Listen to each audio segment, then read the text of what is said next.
பல்வேறு வகையான உலக தமிழர்களை ஒன்றிணைக்கக்கூடிய ஃபெட்னாவினுடைய ஆண்டு விழாவில் சிறப்பாக பங்கேற்று அந்த விழாவில் சிறப்பித்ததோடு மட்டுமல்லாது அங்கொன்றும் இங்கொன்றுமாக பிரிந்து கிடக்கிற எல்லா தமிழர்களையும் தமிழ் அமைப்புகளையும் ஒன்றாக்கி நன்றாக்கி மீண்டும் ஒரு உலகத்தமிழ் மாநாடு நடத்துவதற்கான ஆலோசனைகளையும் மேற்கொண்டு அது மட்டும் இல்லாது அங்கிருந்து ஹூஸ்டன் மாகாணத்திற்கு சென்று அங்கே நம்முடைய தமிழ் இருக்கைக்கான பல்வேறு பணிகள் தொடர்ச்சியாக நடைபெற்று வருகிறது.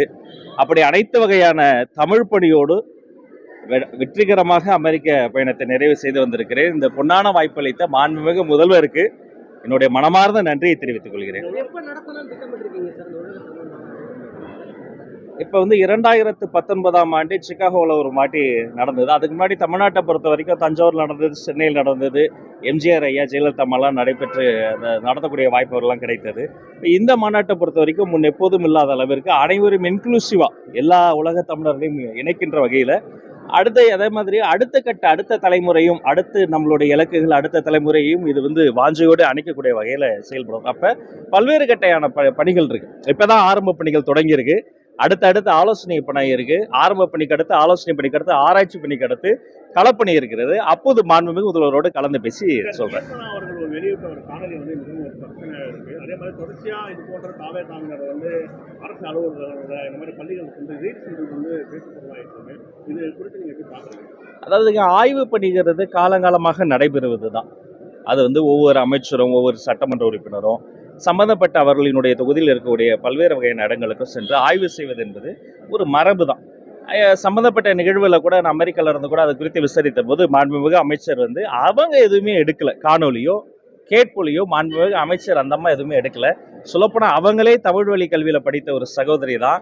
ஒரு மாற்றுத்திறனாளியினுடைய மகளாக பிறந்து தமிழ் வழி கல்வியில் பிறந்து இன்று ஆங்கிலத்தில் நன்றாக பேசக்கூடிய ஒரு தனித்திறமை வளர்த்து கொண்ட ஒரு அரசியல் ஆளுமை தான். அதனால் இது அங்கிருந்து மற்ற ஊடகங்கள் எடுத்த காணொலிகள் அதன் பிறகு தொடர்ச்சியாக அது சர்ச்சையாக மாறியது. மற்றபடி இந்த ஆய்வுகள் என்பது அது ஒரு மரபு தான். அது யாரும் தவறாக எடுத்துக்கொள்ளக்கூடாது.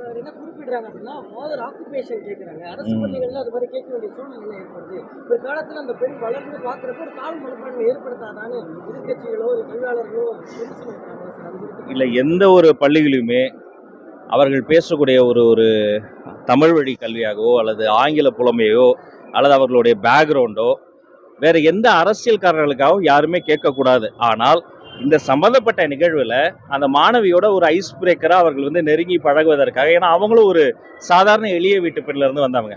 அந்த பெண்மணியை பார்த்தபோது, அந்த மாணவியை பார்த்தபோது அமைச்சருக்கும் தன்னை போல ஒருத்தையை பார்த்ததால ஒரு அக்கா ஸ்தானத்துல தான் அதை அவங்க பேசுறாங்க. அதாவது யாரும் அதை தவற எடுத்துக்கலாம்.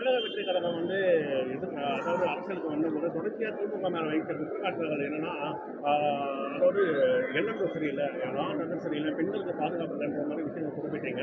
அதே போல தற்போது தாவேகால ஆலந்தூர் பகுதியில் இருக்கக்கூடிய வேம்பரி என்றவர் கைது செஞ்சு சிறைக்கு சென்ற வந்த நிலையில அவரை அழைத்துக் கொண்டு சட்டமன்ற உறுப்பினர் ஒரு அரசியல் நிகழ்ச்சியில் ஆய்வு மேற்கொண்டது என்பது ஒரு மிகப்பெரிய ஒரு சர்ச்சையாச்சு. இது போன்ற செயலில் ஈடுபடுறாங்க. நீங்க என்ன? கடல் நீரை குடிநீராக்கும் திட்டம் நீங்க 50 நாள்ல பண்ணியிருக்க முடியாது, நாங்க 5 ஆண்டு பண்ணதுன்றாங்க.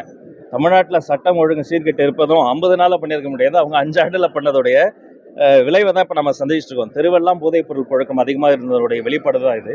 ஆக இந்த சட்டம் ஒழுங்கு சீர்திருத்தம் என்பது தொடர்ச்சியாக நடைபெறுது. சட்டமன்றத்திலே அதை குறித்து விரிவாக பேசியிருக்கிறேன். சிங்கப்பெண் திட்டம் உருவாக்கப்பட்டதாக இருக்கட்டும், தொடர்ச்சியாக சீரியல் அஃபெண்டர்ஸ் அரசு செய்யப்பட்டதாக இருக்கட்டும், இது ஒரே நாளில் எல்லாமே சரி பண்ண முடியாது. ஆனால் ஒரு நாள் இது எல்லாமே சரி செய்யப்படும். இதனுடைய பிரச்சனைகளினுடைய தாய்மொழியாக இருக்கக்கூடிய போதை கலாச்சாரத்தை அழிச்சுக்கிட்டு இருக்கிறோம்.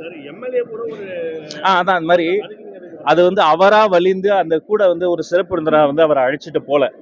அந்த சம்மந்தப்பட்ட இடத்துல எல்லாருமே வராங்க. ஒரு அரசியல் தலைவர் இருக்கும்போது வர்றவங்கலாம் போட்டோ எடுக்கும்போது யாரும் தடுக்கவும் முடியாது. இருந்தாலும் இது போன்ற விஷயங்களை இன்னும் கவனமாக இருக்க சொல்லியிருக்கோம். இல்லப்பா, 3ஆம் வகுப்பு வரைக்கும் பாடத்திட்டத்தை மாற்றி இருக்கிறோம். பாட புத்தகத்தை மாற்றி இருக்கிறோம். டெக்ஸ்ட் புக்னு சொல்றோம்ல, it is no more text book. டெக்ஸ்ட்டை குறைச்சிட்டு வண்ண படங்களை அதிகமாக்கி இருக்கிறோம். பார் கோடுகளை கொண்டு வந்திருக்கிறோம். ஸ்லோ லேர்னர்ஸ்னு சொல்லப்படுற தன்வேகத்தில் கற்கும் குழந்தைகள், மெல்ல கற்கும் குழந்தை கூட தன்வேகத்தில் கற்கும் குழந்தையை உள்ள கொண்டு வருவதற்கான வேலை பண்ணிடுறோம். இது 3ஆம் வகுப்பு முடிஞ்சிருச்சு.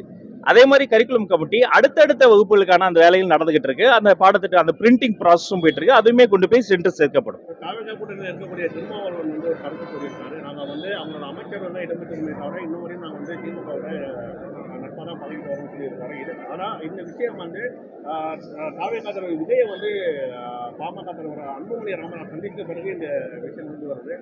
இது குறித்து நீங்கள் கருத்து இதுதான் டெமோக்ரஸியுடைய பியூட்டியே.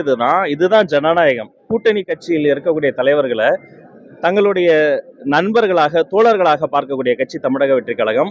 மற்றபடி அவர்களை வந்து தங்களுடைய ஒரு குடும்பத்தினுடைய ஒரு ஏவலாகவோ தங்களுக்கு தான் எல்லாரும் தங்களை மீறி யாரும் பேசக்கூடாதுன்னா அப்படி எந்த நெருக்கடியும் தரக்கூடிய கட்சி நாம கிடையாது. இது ஒரு ஜனநாயகமாக திருமாவளவன் அவர்களினுடைய பேச்சு ஒரு டெமோக்ரஸியாக ஜனநாயகத்தை வெளிப்படா பார்க்கிறேன். மற்றவர்கள் போய் கலந்து பேசி நம்ம பேசுவோம். நன்றி.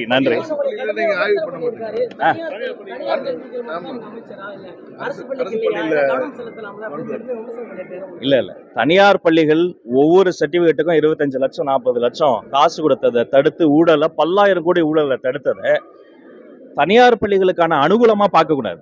இந்த பார்வை தவறு. ஊழலுக்கு எதிரான நடவடிக்கை தான் பார்க்கணும். மற்றபடி அரசு பள்ளிகள் தான் என்னுடைய கண்கள். அரசு பள்ளிகள் தான் என்னுடைய முதல் விஷயம். நான் போட்ட முதல் கையெழுத்து அரசு பள்ளியில் இருக்கக்கூடிய பெண் குழந்தைகள் படிக்கிற கழிப்பறையில் பூட்டக்கூடிய கதவுகள் இருப்பதற்காகத்தான் முதல் கையெழுத்தை போட்டேன். பாத்ரூமுக்கு தான் முதல் கையெழுத்தை போட்டேன். அரசு பள்ளிக்கு தான் முதல் கையெழுத்தை போட்டேன். தொடர்ச்சியாக அரசாங்கத்தில் படிக்கக்கூடிய அந்த பள்ளிகள் அந்த மாணவர்களுக்கு மாடல் ஸ்கூல்லாம் நேரில் போய் பார்த்துருக்கிறேன்.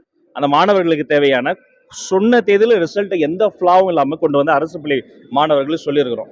அதே மாதிரி இந்த வெயிலின் தாக்கம் அதிகமாக இருந்தபோது மாண்பு முதல்வரோட பேசி அவர்களுக்கு ஏதுவாக அந்த நாளை தள்ளி வச்சோம். உண்டு உறைவிட பள்ளிக்கு நேரில் போய் பார்த்து அவர்கள் வேணுங்கிறதெல்லாம் செஞ்சுருக்கிறோம். வகுப்பறைகளை ஸ்மார்ட் கிளாஸ் ரூமாக மாறி நானே கைப்பட போய் ஒரு ஸ்மார்ட் கிளாஸ் ரூமாக திறந்து வச்சிருக்கிறோம். ஆக இது வந்து தனியார் பள்ளிகள் பண்ண 10,000 கோடி ஊழல். அதற்கு எதிராக நாங்கள் பேசுகிற பொழுது அது ஏதோ தனியார் பள்ளிகளுக்கான அனுகூலமாக பார்க்கின்ற பார்வை தவிர ஒருவேளை இந்த ஊழலில் பெரும் முதலைகள்லாம் சம்மந்தப்பட்டிருக்கிறாங்க. அவர்கள்லாம் வெளில வர்றது வந்து இவர் வந்து அவர்களுக்கு ஆதரவாக பேசுகிறாரோ என்ற எண்ணம் இருக்குது. நன்றி.